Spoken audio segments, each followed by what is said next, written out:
Hi, good afternoon, everyone. Welcome to this webinar on e-cooking in off-grid and displaced communities. My name is James Haselip. I'll be your host today. We have an excellent panel lined up for discussion and then a Q&A session. But before we start, I'm just going to hand over to a recorded message from one of our UNEP colleagues in the Climate Change Division for some quick opening words.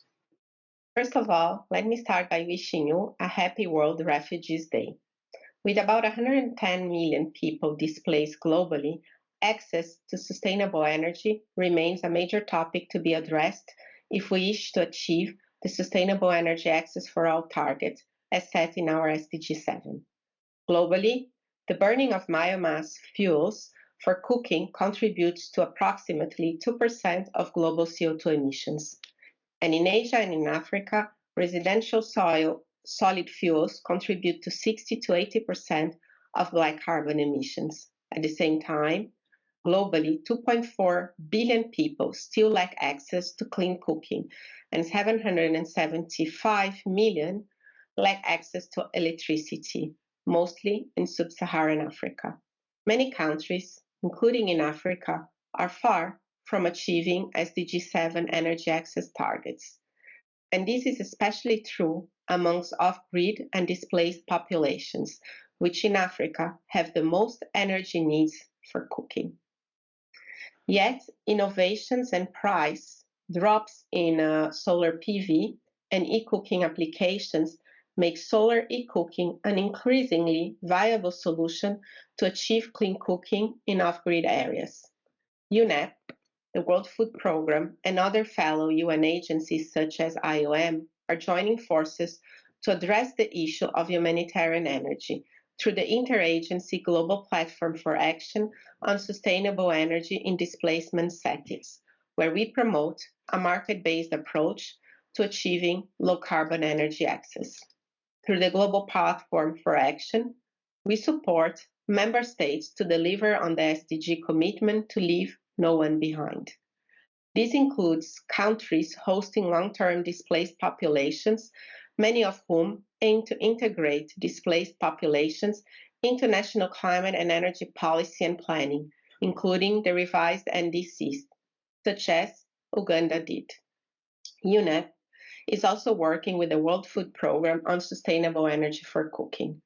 And we're extremely glad that we were able to have formalized our collaboration by signing an MOU in 2023 for broader cooperation on this topic. Clean cooking has received high-level attention in 2024, and this is also thanks to the International Energy Agency Summit on Clean Cooking in May. We're also committed to keep up the momentum by working with our partners to create access to clean, sustainable, and low-carbon cooking technologies. With this, I welcome everyone to this webinar, which will focus on market creation strategies for solar e-cooking technologies in off-grid and displaced communities, and delve and discuss the latest findings of our report on the topic, which was developed jointly by UNEP, Copenhagen Climate Center, the Global Platform for Action on Sustainable Energy in Displacement Settings, and the World Food Programme. I will now hand it over to my colleague, James Haselip, for a presentation exactly on that, on the main findings of the report. Thank you very much. Okay, great. Thanks to Ruth for those opening remarks. So now I will switch to the presentation here. Just briefly to show the speakers that we have and the lineup. It's myself as the host here from UNEP Copenhagen Climate Center. My colleague Iwona from the Global Platform for Action will moderate the panel, and the discussants are here shown.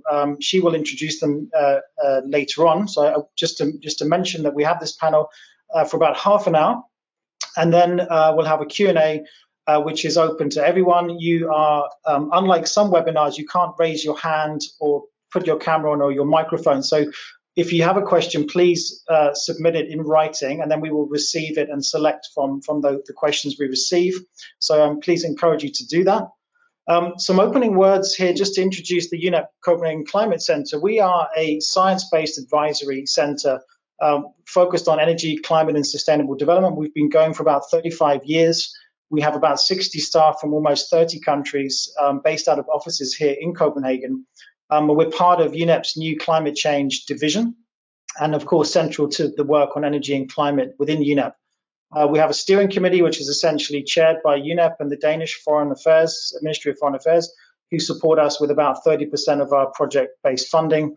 And we have projects in about 100 countries presently. And one of those projects is on energy access in situations of displacement, where we are a co-founder and steering group member of this interagency global platform for action. Iwona will mention it a bit more, but you can see here on the screen basically who's involved. It's essentially a sort of meeting place for humanitarian, energy and climate actors and agencies supported by various donors. So that's the space in which we collaborate on this topic. I think a lot of you here today will be familiar with the multiple impacts and of you could say dirty cooking, the baseline situation, especially in Africa. And this photo here is from Uganda and an illegal charcoal production in Uganda, which has huge local environmental impacts.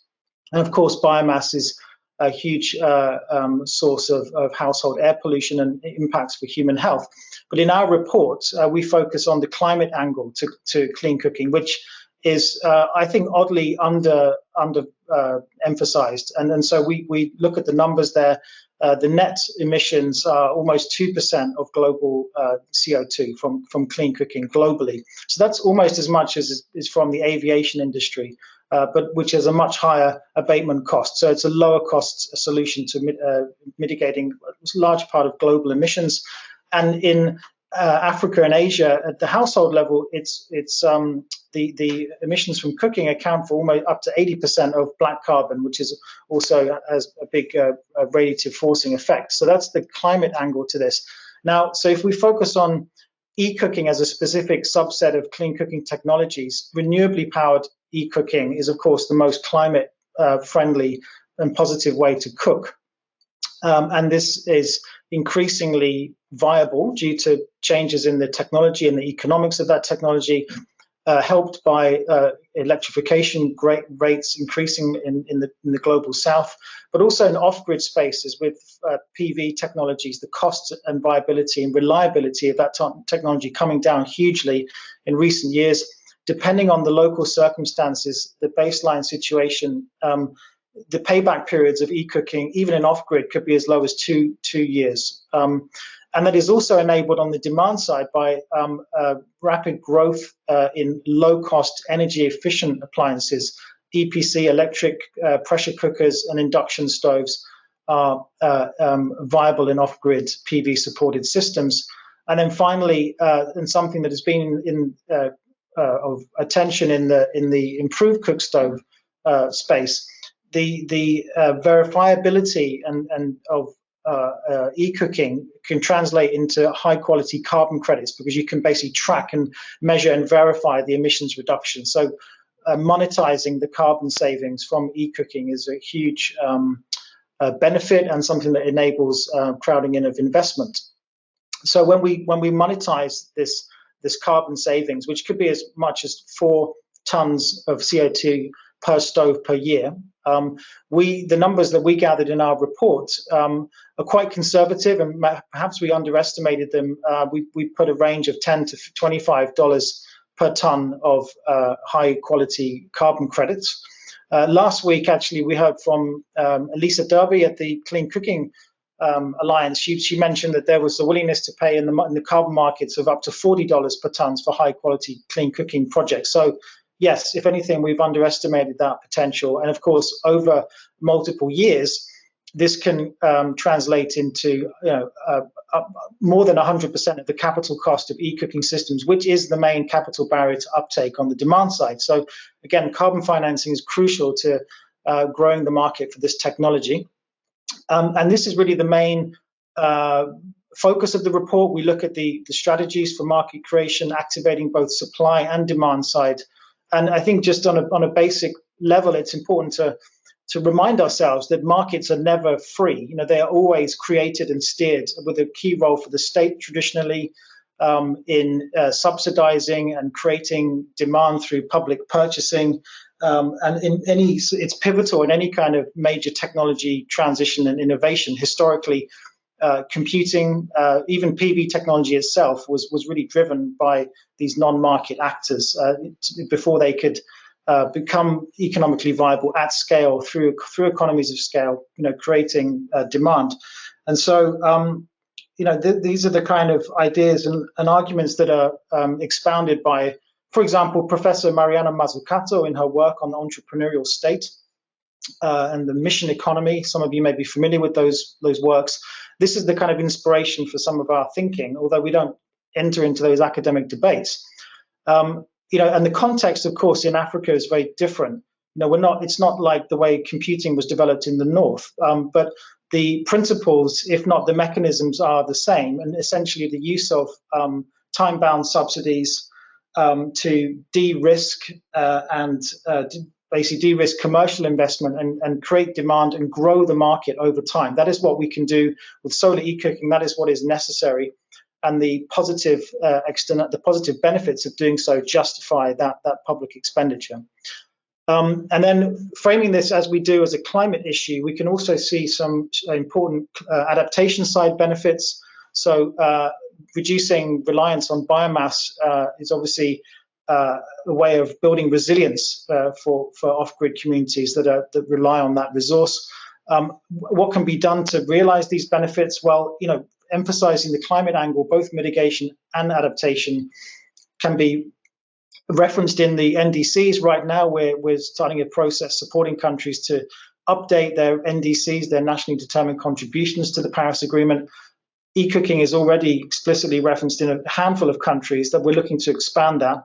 And then by extension, that opens the door to accessing concessional grant or concessional climate financing from, for example, the Green Climate Fund or regional development banks. The African Development Banks made big commitments on clean cooking. They will be looking for projects, a pipeline of projects that emphasize these climate benefits. And then finally, on the displacement agenda, we also work to support progressive host countries to integrate explicitly displaced people in their climate policy and energy planning. So that is some of the opportunities here. Clean cooking as a whole, I think some of you will already know that this year has been quite a high watermark for the agenda, with a high-level summit in Paris last month, 4 heads of state, a lot of big commitments from actors like the AFDB, $2.2 billion in pledges put forward for what is, described as a solvable development challenge with huge costs from the baseline situation. The World Bank quantified these negative impacts in the $2.3 trillion, I believe, especially in Africa. So that was why the summit focused on Africa. In our work on SOLCO, so there's a lot of global level initiatives that we're doing. The focus of this report is essentially the SOLCO initiative, which is a multi-stakeholder initiative brokered by our partners at Last Mile Climate. Fantastic new NGO, very dynamic, and supported by the IKEA Foundation, who's also a very flexible and donor, able and willing to think outside of the box, which is crucial on these kind of innovative collaboration projects where we're essentially bringing together traditional climate and energy actors with the traditional humanitarian actors. And so we've launched SOLCO as a multi-stakeholder initiative to create access to e-cooking and displacement at both the traditional humanitarian fora, such as the Global Refugee Forum, and there's a picture there of Joel from the GPA speaking about SOLCO at the GRF, at the WEF Davos Forum, and then also on the climate side at the Africa Climate Summit in Nairobi, and then of course at COP28 last year, where SOLCO comes under the umbrella of the Global Electric Cooking Coalition. So we work in partnership on both humanitarian and climate sides. So with that, I hope I've made a reasonable summary of the report. And I will hand over to my colleague Iwona, who will moderate the panel session and introduce our panelists. Over to you, Iwona. Thanks very much, James, and good morning, good afternoon, good evening, everyone, depending where you're calling in from. Thank you so much for taking the time to join us today in this webinar. Just a couple housekeeping points. So as you might have seen, there is no option to unmute yourselves to ask questions, but we would kindly ask you to send any questions in the dedicated questions function.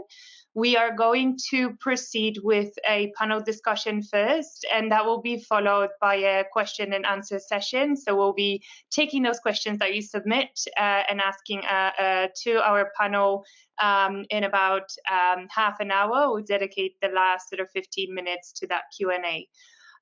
So without further ado, I'd like to introduce our amazing panel today. If I could please ask them to sort of put the cameras on as I introduce them. So we have Justine Akumu, who is the Energy Officer at the Renewable Energy Department of the Ministry of Energy and Mineral Development of Uganda.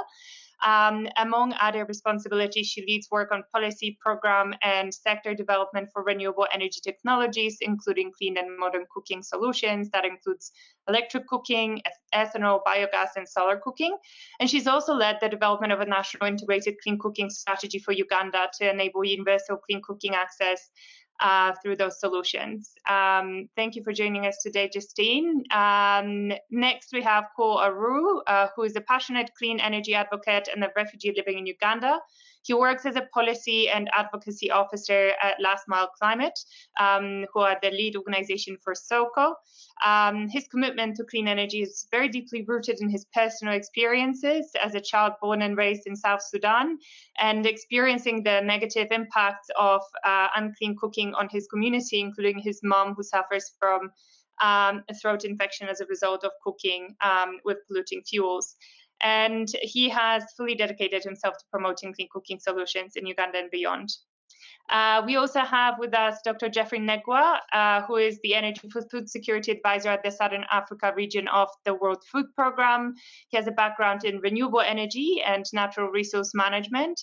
And among many projects he's led, he has supported the introduction of electric pressure cookers in schools in Lesotho, as a cleaner and modern alternative to biomass and fossil fuels, and is currently fundraising for the scale-up of this project in Lesotho and the introduction of electric cooking in schools in Tanzania and other sub-Saharan African countries. Welcome, Geoffrey. And last but not least, we have with us Philip Hardwick, who is the CEO at Hardwick Climate Business Limited, or HCBL. Philip was involved in the first UNCDM clean cooking project back in 2008 in Bangladesh, and is a member of the Solar Electric Cooking Initiative, or SOLCO. HCBL provides advisory and project development services in the carbon and climate space, including for nature-based solutions and humanitarian projects around the globe, and is also a partner organization of the World Economic Forum Humanitarian Resilience Initiative. Welcome, Philip.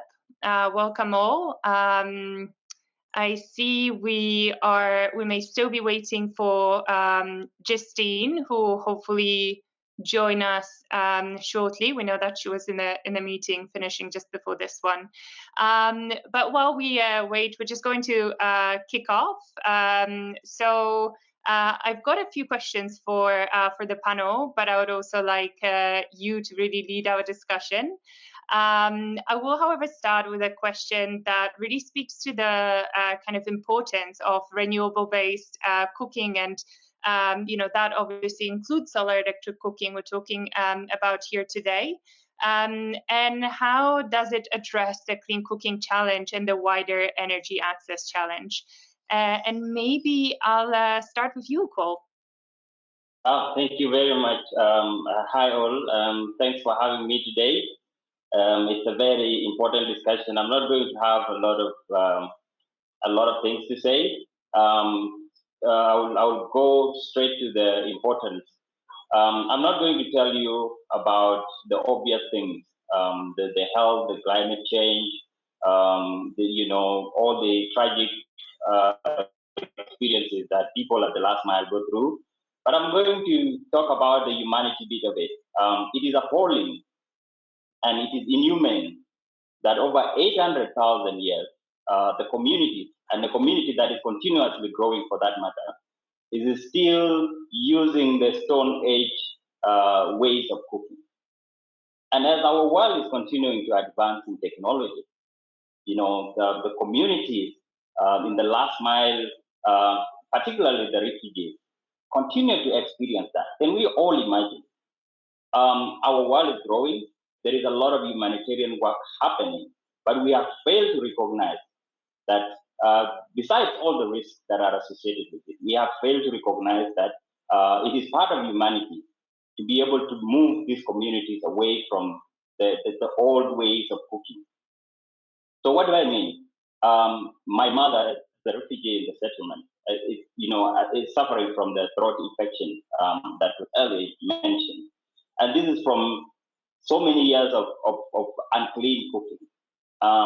So the question is this a question of humanity, or is this a question of just wanting? It's not a luxury for the last mile community.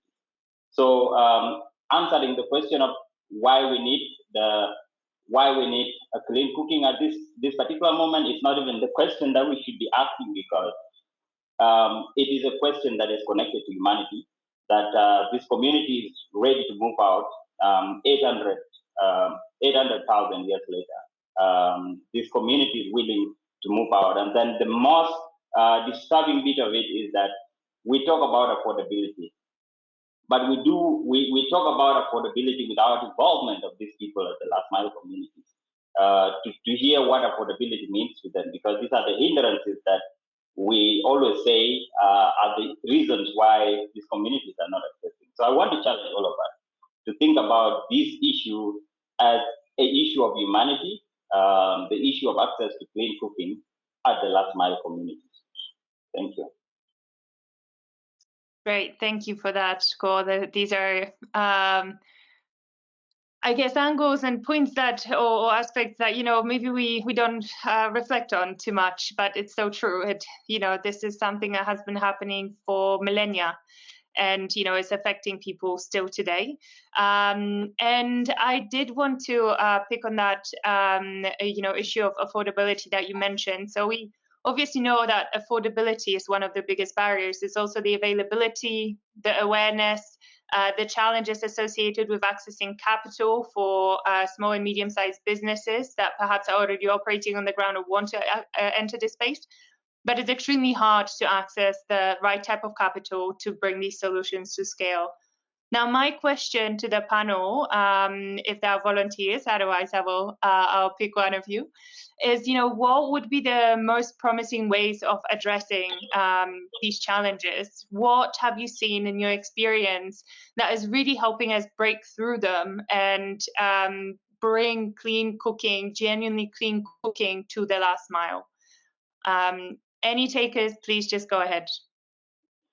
Yeah, for sure. I mean, I really echo Kwal's sentiments there about the lack of humanity. And he talks about the last 800,000 years. I'll talk just about the last 15. The role that carbon markets have played in making some headway here.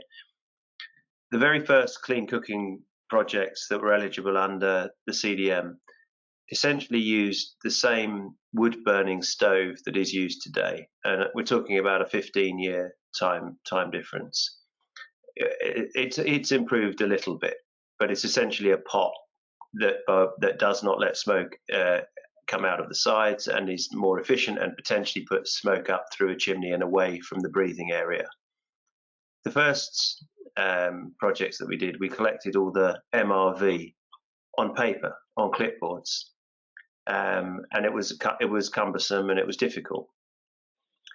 In those 15 years, we've gone from clipboards to iPads and electronic devices, but the fossil fuel or wood burning stove has really not changed at all in those 15 years. And just think about the change in technology from pen and paper to iPad, and no change in the cooking device itself. And I think that's a sad reflection of where we're at, until recently, when it now appears that solar cooking could come in and in some way bridge that gap, because that is the only truly clean cooking. There are hundreds of thousands, millions of clean wood burning stoves out there, but they're not the solution, because of course they're still burning wood and they do emit a lot of smoke, and they very often don't get used, and and the monitoring is very hard to do.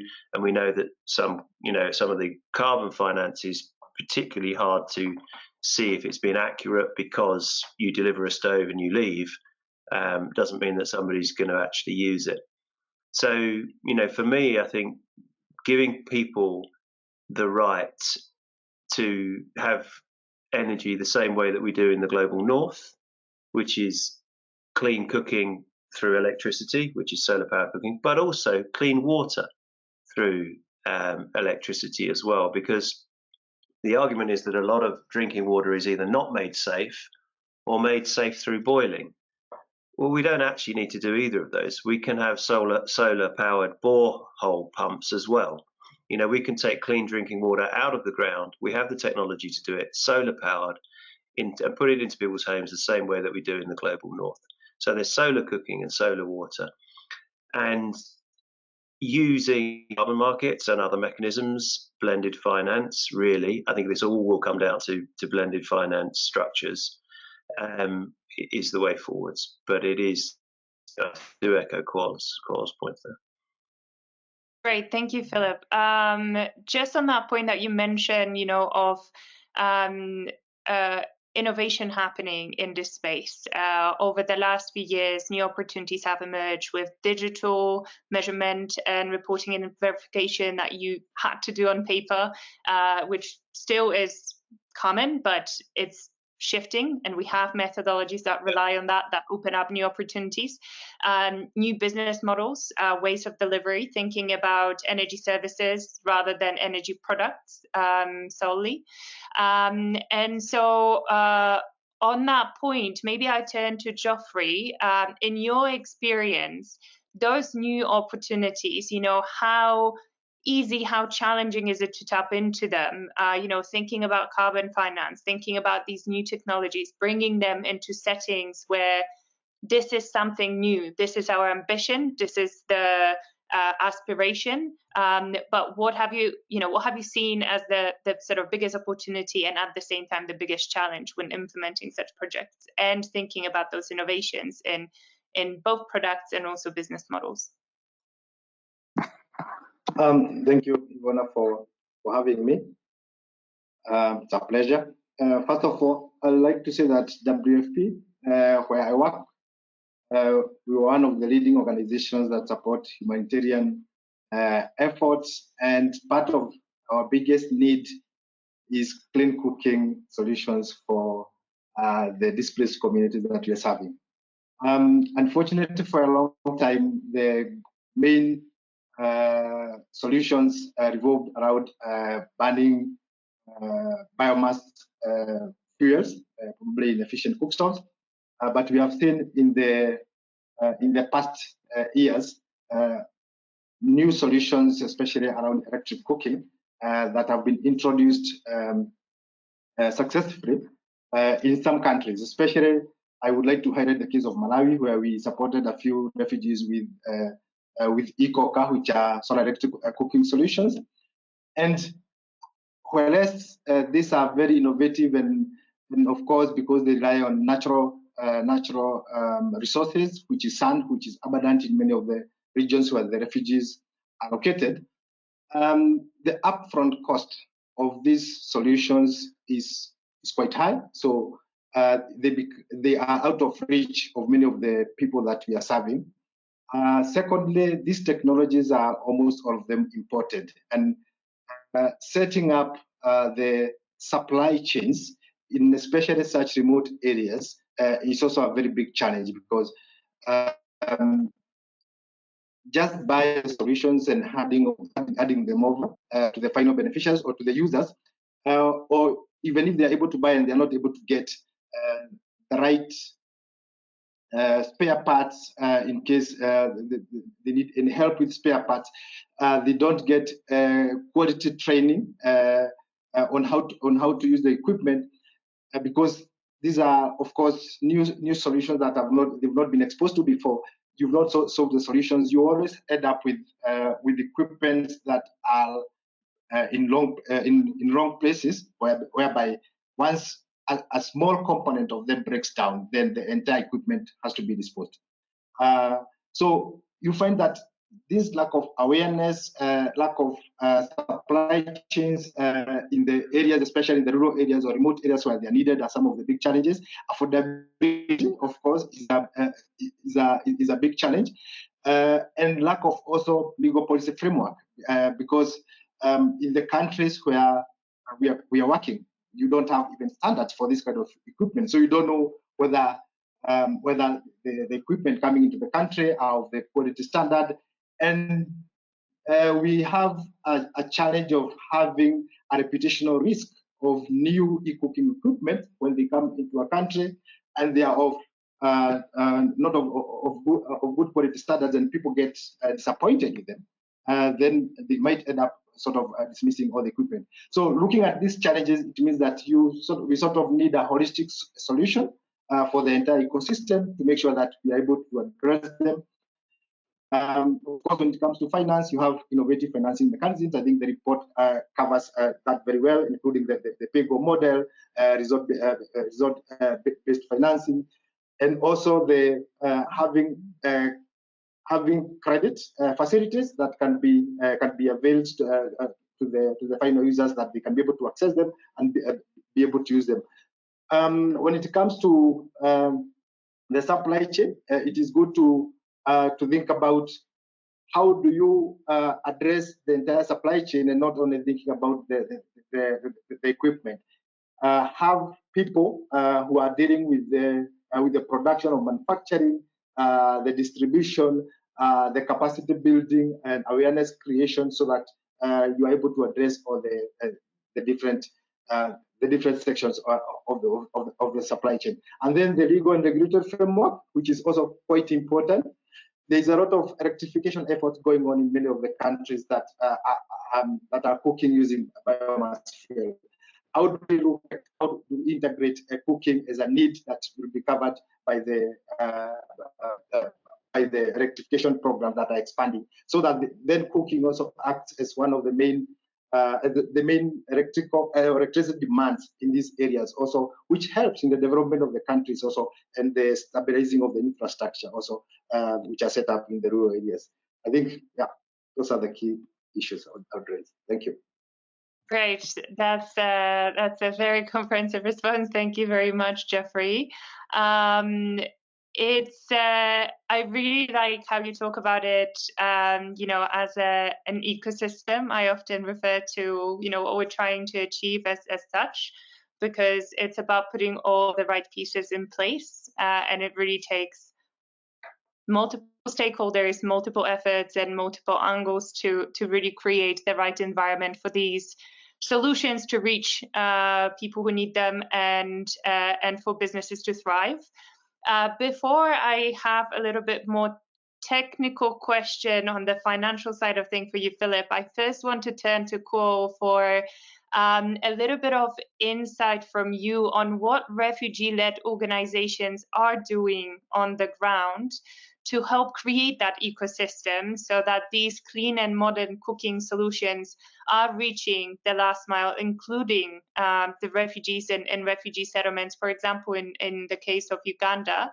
And what do you see as the biggest needs for them that need to be addressed to propel it, to make it even more effective, faster going forward? Thank you very much again. I will pull you back a little bit before I directly answer the question of what the refugee-led organizations are doing. I slightly want to pull you back to Geoffrey's presentation on affordability. A refugee woman and myself as a refugee know that it is way costly to cook with the traditional way than cooking with the electric way. And I will tell you why. In my family, we use over 180,000 Uganda shillings every month on charcoal, and that is about $48. I mean, every week, that is about $48. So when you calculate that $48, we at the end of the month we are spending over $192 on charcoal, and I believe that is over 40%, 40, 50, 60% of my salary of what I get as a refugee. So I want to reiterate that traditional cooking is not affordable to refugees than the electric one. Coming to what the refugee-led organizations are doing, I earlier talked about the humanity part of it. We are living in these communities. We see the challenges as refugees, and these refugee-led organizations are now coming with innovations. First of all, to tap into the local innovation. Of course, refugees do not leave. When you become a refugee, you don't leave your brain behind. There are those with the skills. There are those who have been at universities. They have technical know-how. And so tapping into this resource is very important, and refugee-led organizations are doing it. And we are also addressing the challenge of saying that there is no awareness around this. Of course, refugee-led organization, refugees, there is a gap in information, but that should not be seen as a hindrance to accessing clean cooking. So it's again appalling that we are in this situation while the world is moving on, and there is so much hope in the refugee-led organizations leading this innovation and also leading the information part of things, and also giving direct access to the community. The other thing is that on the humanitarian part, refugee-led organizations have played an active role to deliver all the support that they get from external supporters, delivering them to the refugee community directly. So when we are delivering, we do not need, say for instance, if you are delivering this cup and you are an international organization, and I don't mean no offense, this cup, say perhaps its value is $10,000 US, and you give it to an international organization. Of course, they are experts, and then there is office charges, and then the office management costs, and so at the end of the day, you will need a driver, you will need an M&E person to take it to the refugee settlement. So when you take it to the refugee settlement, by the time it reaches, the value of this cup would have been gone. But for the refugee-led organizations, they get this support on the humanitarian part of things, and then they deliver it directly to the communities. And I think that is the role that needs to be empowered in order to achieve in this area. Thank you. Thank you, Paul. I think it also very well links to what Geoffrey was saying about, the many of these solutions being imported. So I suppose also supporting an ecosystem where local businesses can thrive is very, very important. But coming back to that point on affordability of these solutions, I mean, as you said, there's already a lot of money that is spent on cooking fuel. It's not always free, as we may imagine. Not everybody goes to collect firewood, and often people do pay for fuel, and these amounts can be very large, as you said. Yet it is important to bring that cost of clean and modern cooking solutions to an affordable level, or offer access to those mechanisms that can enable, for example, payments in installments, payments over time, so that is manageable week on week, month on month. Now, I wanted to turn to you, Philip, in terms of some of those financial mechanisms that you have said are going to be very important going forward, and falling under that pool of blended finance. What have you seen as the most effective? And maybe as the sort of second part to that question, how do we ensure that those small and medium-sized businesses get access to that financing and funding? Because they're the ones struggling the most, and yet we need them on the ground. Yeah, I mean, I think that one of the ways that could be the most effective, but I'll be brutally honest, is the carbon market. And there are a number of pieces that could be addressed to this. But I'd like to make a sort of broader economic point as well about affordability. Global North, solar, renewable power everywhere. Cheap. For the cost is now, it's cheaper to produce solar energy than fossil energy. Why? Because the governments of the Global North subsidized the production to such a point that it became cheap and affordable. I don't believe for 1 minute that we couldn't subsidize solar cooking in Africa we couldn't find the subsidies to make it affordable and transition it.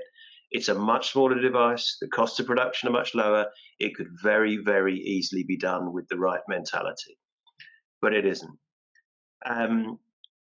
One area that is always attracts money is the carbon market. One of the problems with the carbon market is profiteers. It's a private market. People want to deliver cooking devices or whatever mitigation or adaptation device it is for their own benefit if they're private operators in the carbon market. And that usually cuts out the benefits to society, the community, or even the NGO that's implementing, and it usually goes back to the global north in the form of profits. And that is obviously wrong. That is something that we could change quite easily, in fact, overnight. And by putting the right controls around the carbon market by national governments and entities like UNHCR, Red Cross, other people taking a bigger role in the administration of these schemes, we could take those profits back from the global north and recycle them back into the communities and back into the humanitarian organizations as well. So it just takes some help from the DFIs and some money there to help create those markets, but it's eminently doable. And there really isn't much of an excuse as to why we don't. Just one other point on finance, the UNHCR actually has its nascent carbon portfolio called its REP fund, and it is looking at clean cooking and reforestation.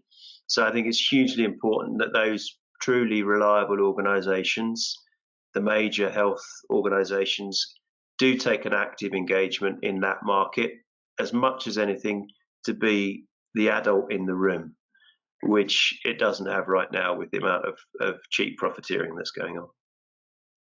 Great, thank you, Philip. Good reminder. And it's always good to look up to some of the existing initiatives and work with them to really develop the environment in which those benefits can be distributed more equitably, and particularly when we think about last mile communities, including the refugees, internally displaced, and other marginalized groups. On that point that you raised about the support from the government, as James was saying in his presentation, we know that markets are shaped by governments to some extent, pretty much universally across the globe. Now, my question would be to Geoffrey. You have worked very closely on the implementation of different clean cooking projects with governments. What do you think is their critical role, in addition to perhaps the sort of subsidy side of things? We know that it would be great to see more of that, but what other role do you see, or have you seen governments play in helping facilitate the growth of those markets, the shaping of those markets, and ultimately the propelling of provision of clean cooking access? Thank you, Iwona.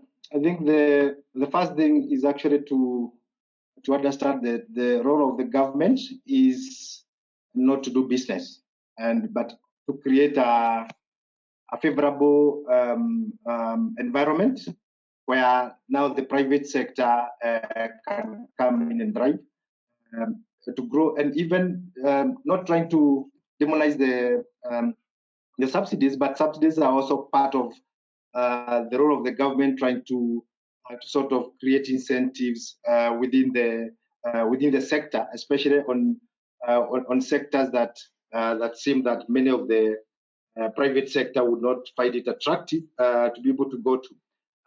We have seen all the subsidies that have been given to LPG over the years in Kenya, in Tanzania, in different countries, and what that has done is that they have made it possible for people to identify the LPG, to become aware about the LPG, to sort of get rid of the doubts and the myths that they had about the LPG, it's explosive and all this kind of things. Because then when it is subsidized, then people also get interested in it, and because it becomes affordable, when they try it, then they find, oh, this is good, and therefore they will be able to also to consistently continue using the product. So I do think that subsidies are important, and they can help, because, as I said, most of these electric cooking solutions are quite expensive. But then the beauty of it, especially the solar electric cooking solutions, once you buy them, then you are able to enjoy quite a considerable number of years with very minimum operating costs, compared to maybe like LPG, where maybe the cost, the recurring cost, or the operations cost is quite high.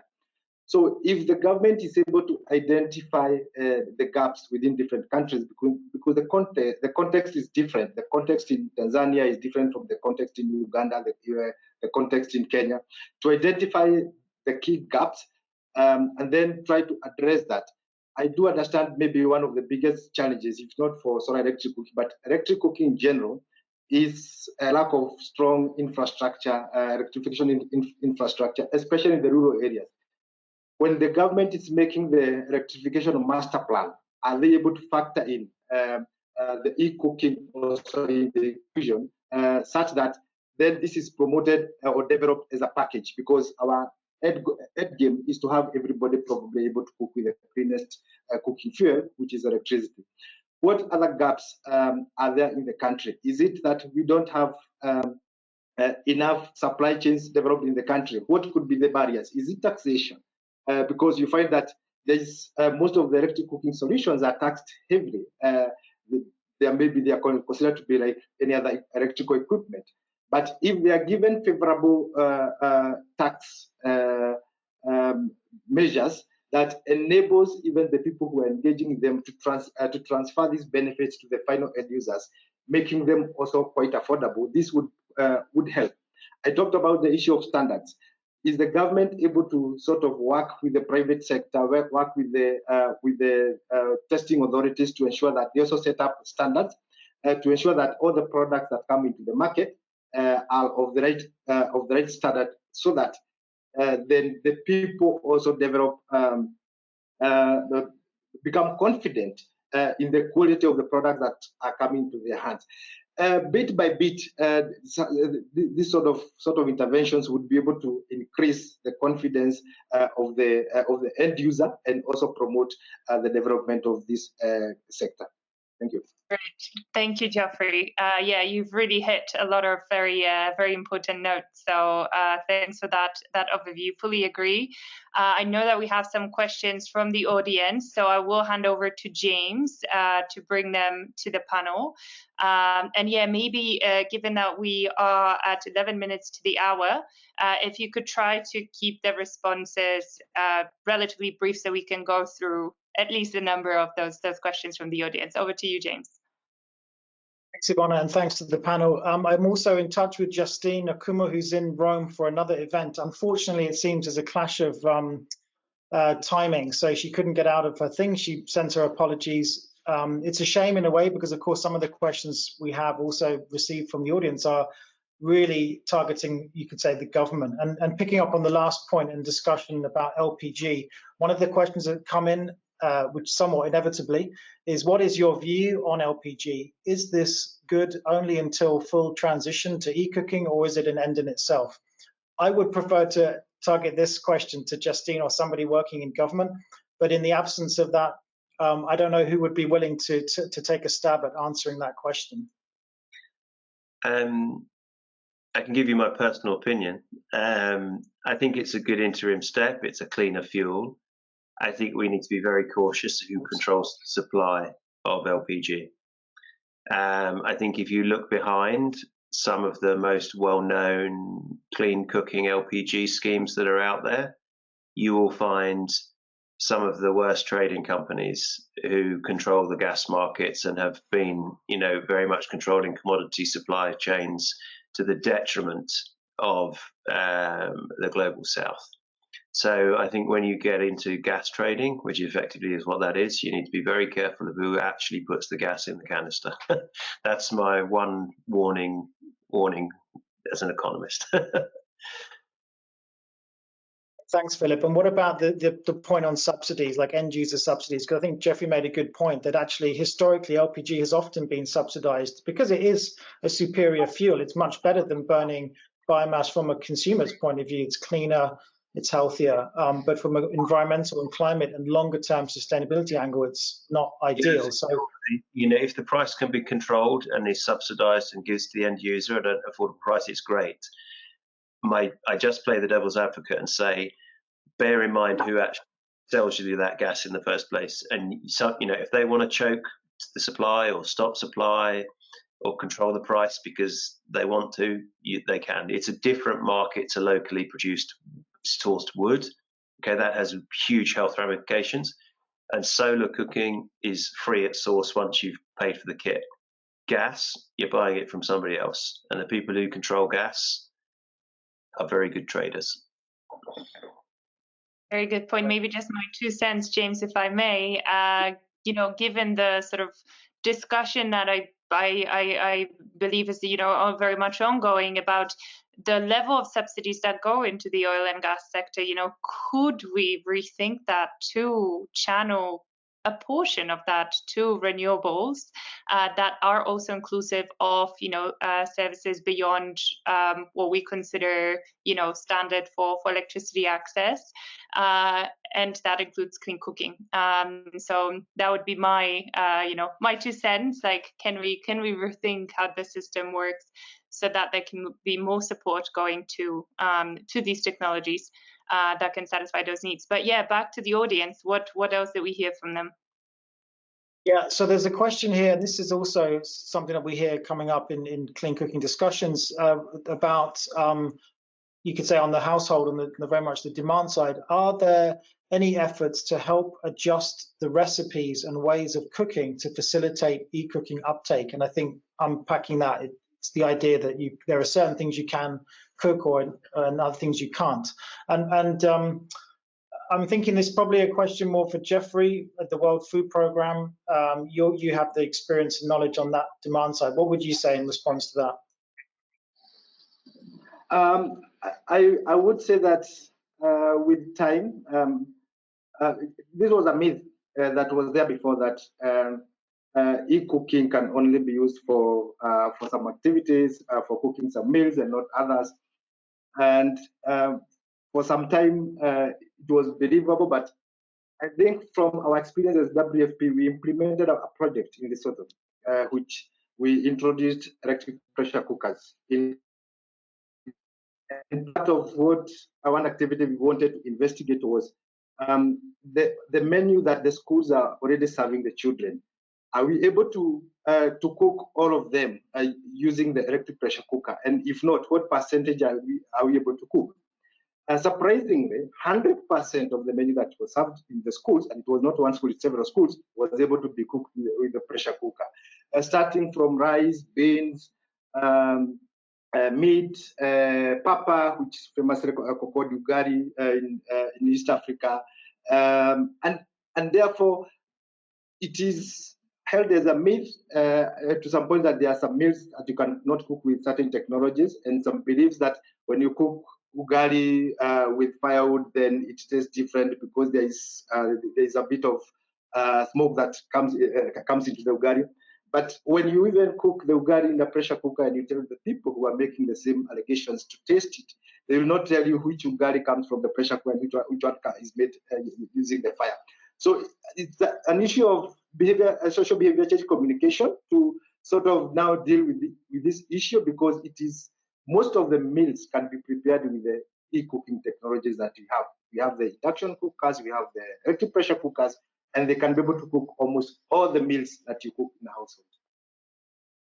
Okay, thank you, Geoffrey. That's great. That's really good to know. And happy to see that our colleague Justine has joined us. Better late than never. Hi, Justine. Good to see you joining us from Rome, I believe.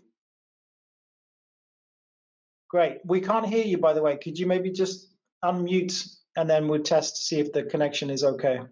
Sorry. Thank you. Apologies for joining so late. Yeah. No problem. So we're in the Q&A session now, and we've got quite a lot of questions from the audience that are submitted in writing, and a few that would speak to government, you could say. And one of them is about, there's much talk about, I'm reading the question here, there's much talk about climate funding for clean cooking, but what does this mean exactly? where does it come from, and how can we access it? So that's quite a big question, but obviously in the context of our discussion about clean cooking as a climate issue, what would you say to that? Because I guess the perception is that this is somehow controlled by government, or the access to that is through government. Is that fair to say? To an extent, government plays a very big role, of course, in lobbying with the funders. In terms of climate financing, development financing has been, I think, the oldest form of financing. In the past, the priority would normally come from governments. Clean cooking is now a big priority to governments, and now you now have, more development financing that is going towards clean cooking. I think the World Bank is implementing, large clean cooking access programs across many countries. I think Rwanda, Uganda, and I think Kenya, Tanzania, and other countries similarly mix. But also in terms of climate financing, there's a very big opportunity, and that's under Article 6, specifically Article 6.2 for governments to have, bilateral agreements.